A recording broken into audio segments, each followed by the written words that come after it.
Welcome back to my channel. Actually ఈరోజైతే ద్వాదశి. ఆహ్, నిన్న ఏకాదశి పండుగ ఉండింది. మాకు తొలి ఏకాదశి ఉంది.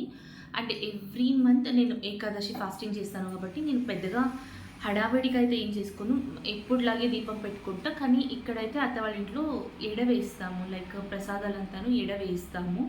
బట్ ఈరోజు ఊరికి వెళ్ళడం లేదు. ఇక్కడే పూజ చేసుకున్నాను కాబట్టి ఇక్కడ ఎడ వేయకూడదు. అందుకే చిన్నగా నేనైతే పులిహోర, పాయసం అండ్ ఒక సగ్గుబియ్యం అప్పుడం చేసుకొని అండ్ దీపం పెట్టుకున్నాను. ప్రసాదంగా అదే పెట్టుకున్నాను. మేము సెపరేట్ అయ్యలేదు. సో సెపరేట్ అవ్వకుండా ఇలా ఎడ అంత వేయకూడదు. సో త్వరలో ఇల్లు కట్టుకోబోతున్నాం కదా! అక్కడ మేము ఇలాంటి పండుగలన్నీ చేసుకోవచ్చు.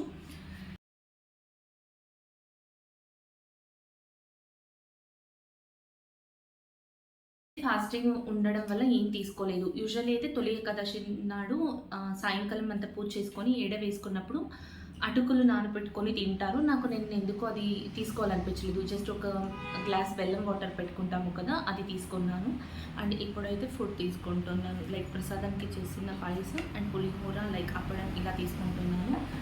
కొన్ని వర్క్స్ కూడా ఉంటాయి. లైక్ ఈరోజు ఈ వీడియోలో నా వర్క్స్ చూపిస్తూ నా సండే ఎలా గడిచిందని చూపిస్తాను. సండే కదా! ఈరోజు ఏదేదో పనులు చేసేయాలనుకున్నా. కానీ, ఒక్క స్టిచ్చింగ్ నేర్చుకుంటున్నా అని చెప్పాను కదా!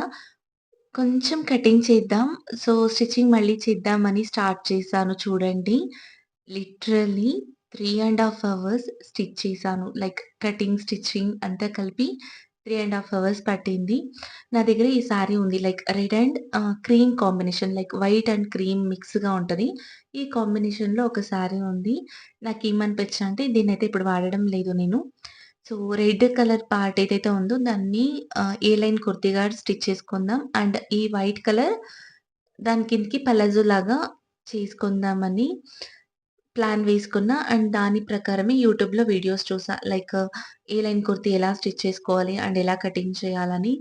అండ్ వాళ్ళు చెప్పిన అన్ని పాయింట్స్‌ని నోట్ చేసుకొని ఫస్ట్ అయితే ఇలా న్యూస్ పేపర్ మీద కటింగ్ చేస్తున్నా. ఏదైనా మిస్టేక్ అయినా కూడా సో, పేపర్ పాడవుతది. క్లాత్‌కి ఏ డ్యామేజ్ ఉండదు అన్నట్టుగా ఇలా చేస్తున్నాను. సో, పర్ఫెక్ట్‌గా అయితే కటింగ్ కంప్లీట్ అయింది. లైక్ ఏదేది మెజర్‌మెంట్స్ తీసుకోమన్నారో లైక్ నాకి నేనే మెజర్‌మెంట్స్ తీసుకున్నాను. అండ్ రిఫరెన్స్‌గా ఒక నా దగ్గర ఏ లైన్ కుర్తీ కార్డ్ సెట్ ఉంది. దాన్ని రిఫరెన్స్‌గా పెట్టుకొని కొన్ని మెజర్‌మెంట్స్ దానిలో కొన్ని సెల్ఫ్‌గా నాలో ఇలా తీసుకొని కట్ చేశాను. అండ్ పర్ఫెక్ట్‌గా వచ్చింది. కాకపోతే చిన్న మిస్టేక్ జరిగింది. ఏంటంటే నేను లైనింగ్ క్లాత్ తీసుకున్నప్పుడు 2 ½ మీటర్ తీసుకోవాలి. నేనేమో 2 మీటర్స్ తీసేసుకున్నాను. సో, లైనింగ్ కొంచెం సాలుకొచ్చింది. బట్ మేనేజ్ చేద్దామన్నట్టుగా చేస్తున్నాను ఇక్కడ.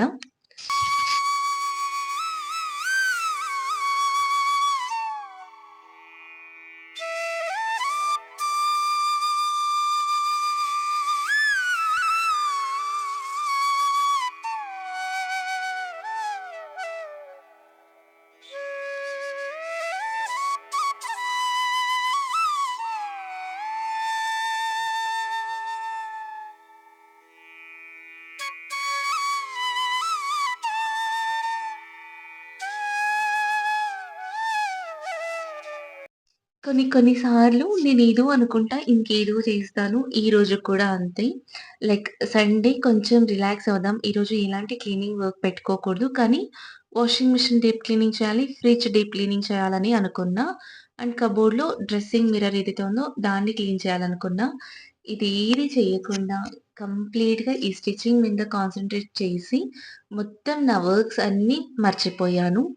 మర్చిపోయి మళ్ళీ అయినా చేశానంటే అస్సలు చెయ్యలేదు. ఎందుకని నేను మళ్ళీ చెప్తాను. సో, ఇప్పుడైతే లైనింగ్ కట్ చేస్తున్నా. నా మైండ్‌లో ఒక థాట్ ఉండింది. పర్ఫెక్ట్‌గా వస్తే వేసుకుందాం. లేకపోతే ఇదొక ఎక్స్‌పీరియన్స్. నెక్స్ట్ టైమ్ ఇలాంటి మిస్టేక్స్ అవ్వకుండా ఇంకొంచెం బెటర్‌గా నన్ను నేను ఇంప్రూవ్ చేసుకోవచ్చని ఇక్కడ ఇలా చేస్తున్నా. అండ్ నెక్ కటింగ్స్ కూడాను అంతే. కొంచెం డిఫరెంట్‌గా చేద్దాం. ఎప్పుడు ఎందుకు రౌండ్ నెక్స్ అని ఇలా ట్రై చేశాను. But not bad. వచ్చింది. అండ్ ఫైనల్ అవుట్‌పుట్ కూడా మీకు చూపిస్తాను. ఏదైనా మిస్టేక్స్ ఉన్నా పర్లేదు. అయితే ఇదే వీడియోలో వేసుకొని చూపిస్తా. లేకపోతే ఏదైనా షార్ట్స్‌లో పెడతాను. ఫస్ట్‌లో స్టిచ్చింగ్ స్టార్ట్ చేసినప్పుడు నేను ఇంత మాత్రంలే ఈజీగా నేర్చేసుకోవచ్చు అనే థాట్ పెట్టుకొని స్టార్ట్ చేశాను. ఆ తర్వాత ఆ మెజర్‌మెంట్స్ కావచ్చు, ఆ ఖర్చులు కావచ్చు, కటింగ్ కావచ్చు, స్టిచ్చింగ్ కావచ్చు, కొన్ని మిస్టేక్స్ అయినా అయ్యి ఇరిటేట్ కావచ్చు, తలనొప్పి కావచ్చు, బాబోయ్! అనిపిచ్చింది నాకు. క్విట్ చేసేద్దామని చాలా సార్లు అనిపిచ్చింది. కానీ నేను ఇప్పుడే కదా స్టార్ట్ చేశాను. ఏది ట్రై చేయకుండా ఎలా క్విట్ చేయాలని డిసైడ్ అవుతాను చెప్పండి. అదొక్క థాట్ పెట్టుకొని ఏ మిస్టేక్స్ ఉన్నా పర్లే దాన్నన్నీ రెక్టిఫై చేసుకోవాలి, కరెక్ట్ చేసుకోవాలి అని ఒకే ఒక్క ఆలోచనతో స్టార్ట్ చేస్తున్నాను. అండ్ ముందుకు వెళ్తున్నాను. పర్ఫెక్ట్ అనైతే డెఫినిట్‌గా చెప్పను. కానీ ట్రై చేసిన దానికి మాత్రం బెటర్ ఔట్‌పుట్ ఒస్తుంది. దాన్నైతే షూర్‌గా చెప్పగలను. సో, ఇలా కటింగ్‌తో స్టార్ట్ అయిన నా పని స్టిచ్చింగ్‌తో ఎండ్ అయింది. లైక్ కంటిన్యూయస్‌గా ఈ వర్క్ పెట్టేసుకున్నా. ఇంకే పని మీద నాకు ధ్యాస వెళ్ళలేదు. అండ్ రిషి కూడా నాకు అక్కడక్కడ వచ్చి చెప్తున్నాడు.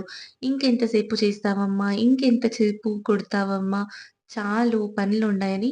బట్ ఎందుకో నాకు ఇక్కడనింకా కదలాలనిపించలేదు. అందుకే కంప్లీట్ అయ్యే వరకు లేవద్దనుకున్నా. అండ్ రిషి కూడా ఇక్కడ ఏదో హెల్ప్ చేస్తున్నాడు. అండ్ కొన్ని డౌట్స్ అడుగుతుంటే అవి కూడా చెప్తున్నాను.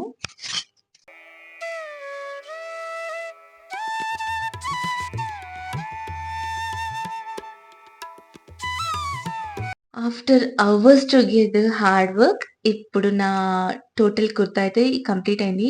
అండ్ నా హ్యాపీనెస్ చూస్తే మీకు కూడా అర్థమవుతుంది కదా! నేనెంత పర్ఫెక్ట్‌గా కుట్టాను. బట్ ఇంకొంచెం లైనింగ్ ఉండింటే ఇంకా బావుండేది. లైక్ ఇంకొంచెం లెంత్ ఉండేది. బట్ ఇప్పుడైతే పలాజోకి మ్యాచ్ అవుతుందనుకుంటున్నా. చాలా అంటే చాలా బా వచ్చింది. దీనికి pant tomorrow or day after tomorrow try చేయాలి. ఈలోపు ఈరోజు సండే కదా! వీక్లీ మీల్ ప్లానింగ్ మర్చిపోతానేమో అని రిషిని ఇక్కడంతా రాసేస్తున్నాడు. అండ్ నా పనులు చూపిస్తాను రండి. లైక్ కిచెన్‌లో, షింక్‌లో ఎలా ఉండాల్సిన పాత్రలు అలా ఉన్నాయి. అండ్ హాల్ మొత్తం మెస్సీగా ఉంది. కటింగ్ చేసిన ఆ క్లాత్ పీసెస్ ఎక్కడంటే అక్కడ, థ్రెడ్స్ ఎక్కడంటే అక్కడ, ఫోల్డ్ చేయాల్సిన క్లాత్స్ ఒక పక్కున్నాయి. వాష్ చేసినవి డ్రైకి వేయాల్సిన క్లాత్ కొన్ని ఉండాయి. ఇవన్నిటి మధ్యలో అమ్మ ఇంటికి వెళ్ళాలి. ఎందుకంటే మా బంగారు తల్లి వచ్చింది. సో, ఒక్కొక్క పని అయినంత ఫాస్ట్‌గా కంప్లీట్ చేద్దాం అన్నట్టుగా స్టార్ట్ చేశా. అందుకే వీడియో షూట్ చేయలేదు. ఇది షూట్ చేస్తే ఆ పని నిలిచిపోతుందని నాకు తెలుసు. ఈ లోపల రిషి కూడా మీల్ ప్లానింగ్ చేసి నాకు హెల్ప్ చేశాడు. అక్కడక్కడ కొన్ని కరెక్షన్స్ చేశాను లెండి. బట్ ఈ వీక్ మొత్తం తనకి నచ్చినట్టుగా మీల్ ప్రిపరేషన్స్ ఉంటాయి. సో, ఈ వీడియోని ఇక్కడితో ఎండ్ చేస్తున్నా. నచ్చితే లైక్ చేసి సబ్స్క్రైబ్ చేయండి.